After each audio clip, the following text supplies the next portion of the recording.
Councillor Wayne Butcher, the Mayor of the Lockhart River Aboriginal Shire Council. We've been focusing a lot around building strong leadership within the Shire to begin with, within the different areas of local government. The more leaders we have throughout the community in general, it's a better chance of us addressing some of our challenges. Our biggest achievement is trying to build a local economy, because we're not a rate-based shire because of land tenure. What we've managed to do is build trusts within the government and then restructured our organisation. Before days when, if you'd come here 6 years ago, the government had outside contractors building houses. The government were building roads, or outside contractors were building roads. Now, all the investment now comes through our local shire.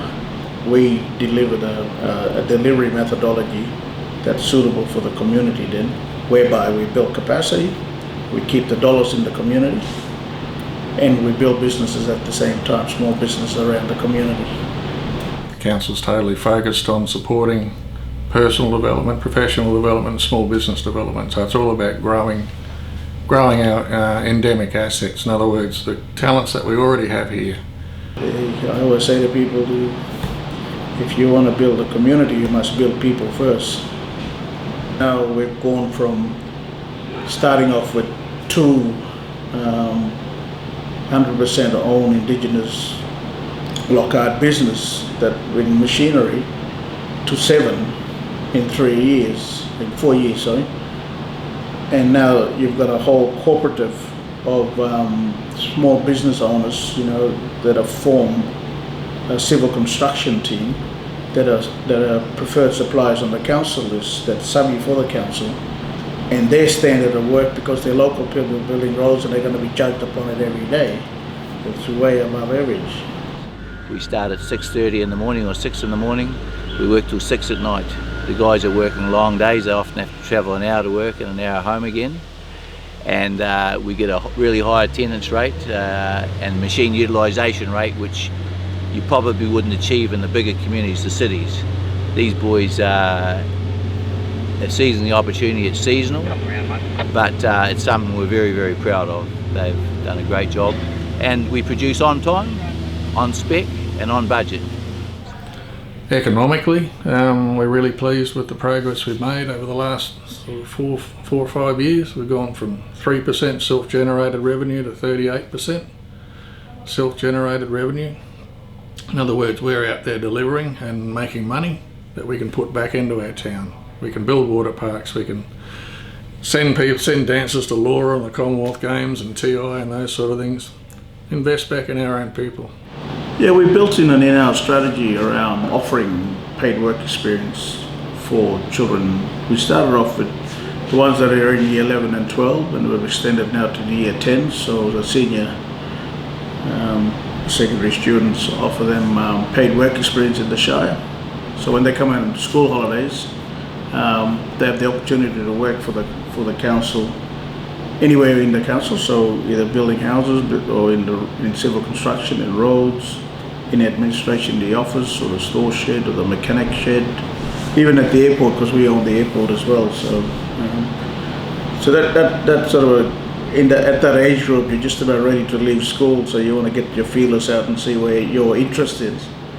Yeah, hi there, I'm Paddy Hobson, and I'm doing my traineeship with the Lockhart River Council and hoping to get my apprenticeship next year as a carpenter.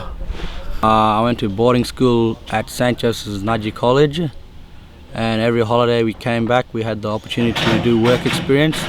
I had the opportunity to work with the Main Roads gang and earn some money before I went back to boarding school, and I love the opportunity that they gave us that.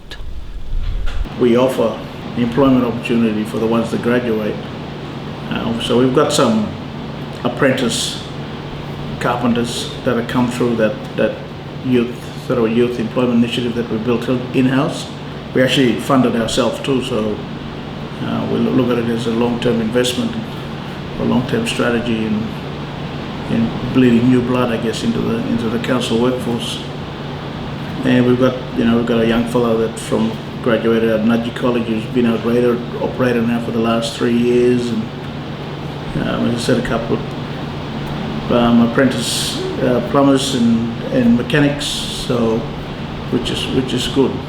And ultimately, when these young fellows become tradies, 10 years down the track, you want them to become their own business owner then. There you want them to own their own building company. So they build houses for the community, then they employ other local people and build their capacity. So, that's the snowballing effect that we talk about in capacity building throughout the community. It's all about ownership. So if the community build homes, then obviously they're going to look after it. With one of our apprentices, he's just finishing off his 4th year. He built one of those homes that he lives in now. Hi, my name is Alistair. I work for the Lockhart River Council. I'm a 4th year apprentice.